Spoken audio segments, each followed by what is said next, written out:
Viridian, the Green Guide. Written by Clouds. Read by Distracted by Books.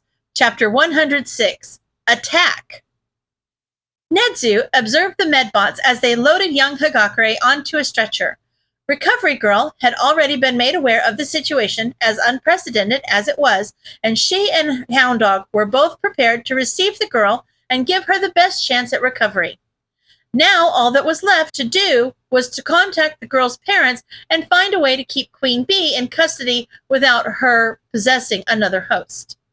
Despite her parasitic nature, Nedzu couldn't help but feel a certain kinship with the villain. They were both quirked animals after all, and if her experience with All for One had been anything like his time with his own captors, then she had undoubtedly suffered far too much at the hands of humans.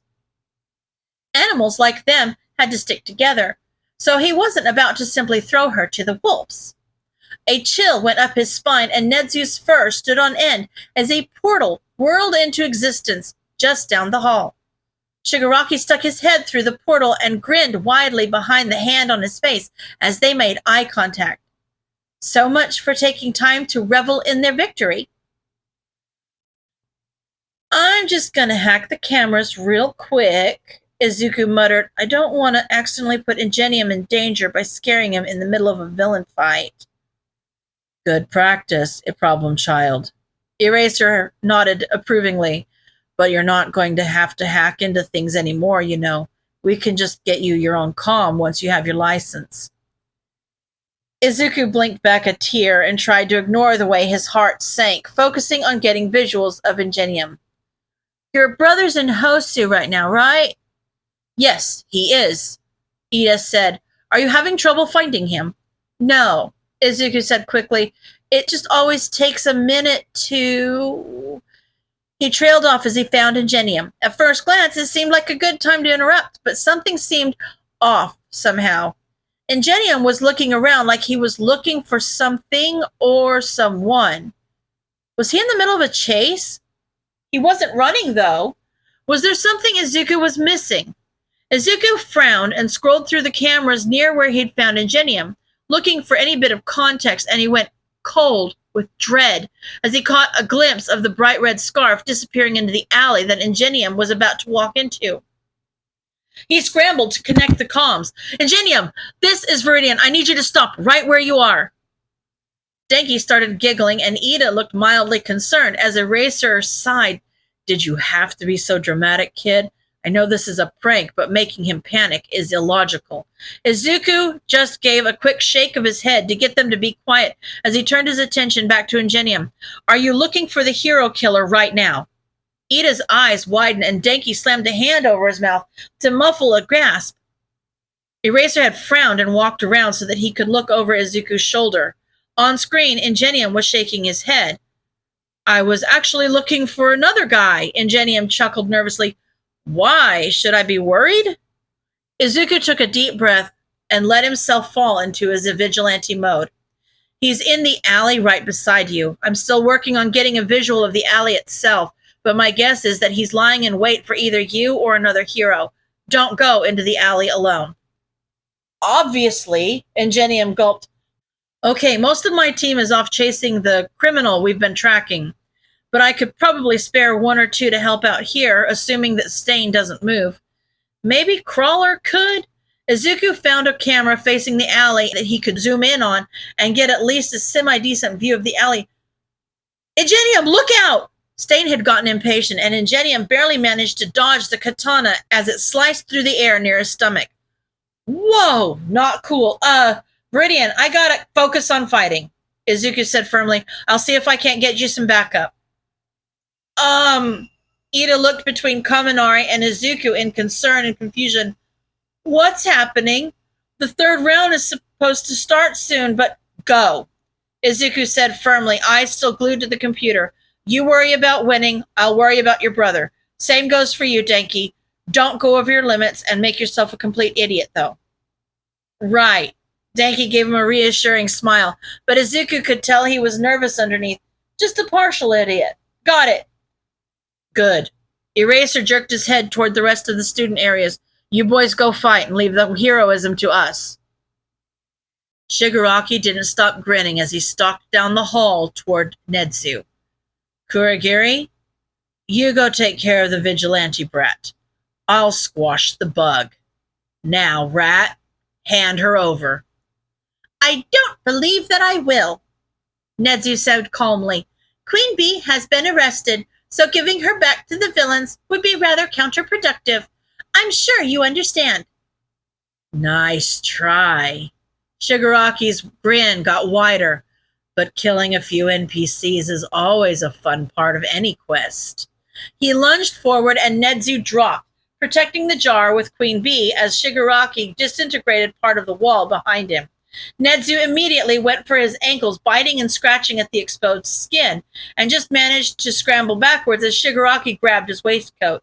It ripped and dissolved into dust and scraps as Kurogiri disappeared, and in the split second that Nedzu was distracted trying to figure out a way to get him to stay put, Shigaraki grabbed the jar. They both reached for Queen Bee as she tried to flutter away from her ruined prison, but Shigaraki was taller and reached her first as she flew toward the ceiling. Nedzu watched in horror as his hand closed around her and the last remnant of the hive dissolved into a small handful of dust and blood. Shigaraki wiped his hand on his pants and turned to him. Main quest completed. Side quest unlocked. Cat and mouse. Nedzu gasped. He'd never been the best in physical fights, his intellect and small stature making him much more effective as a strategist rather than a head-on fighter. It didn't make him any less of a hero, but it did mean that he had to know when backup was necessary, and now definitely qualified. Nedzu ran down the hall, pressing a secret combination on the floor tiles that only he knew, and Shigaraki's hand closed on air as a trap door opened and Nedzu dropped down into a tunnel. He slammed the door behind him and used the brief reprieve to turn on his comms and radio the heroes on duty. Hero Team C, report to the student tunnels. Hero Team B, stand by for possible evacuations of sections F through M. Present Mike, Midnight, contact the backup announcers and report to my location. We have a security breach. Shota had to firmly make sure that Kaminari and Ida were well on their way toward the festival before he was able to turn his attention back to Viridian. But he knew the kid wasn't going to run right now, not when there were people to save.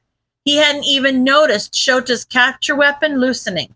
The kid's attention was completely on the screen, and he seemed to be giving a report of the situation to Crawler, although he would interrupt himself occasionally with observations about Stain's quirk or strategies that Ingenium could use to keep himself alive and uninjured until backup arrived. It was ridiculously impressive, but Shota could see the way Viridian was vibrating restlessly, body practically begging to be involved in the fight himself. No wonder the kid had chosen to go back to fighting on the streets instead of staying virtual after breaking his arm. He wanted to fight and save people like a real hero. Sho! Hizashi ran up toward him, only briefly glancing toward Viridian on the floor. Nedzu said you were probably busy with the kid. We have a problem. Obviously, Shota snorted. What are you doing away from the announcement booth? I had Amplifier take over. Hizashi pounded. There's been a security breach.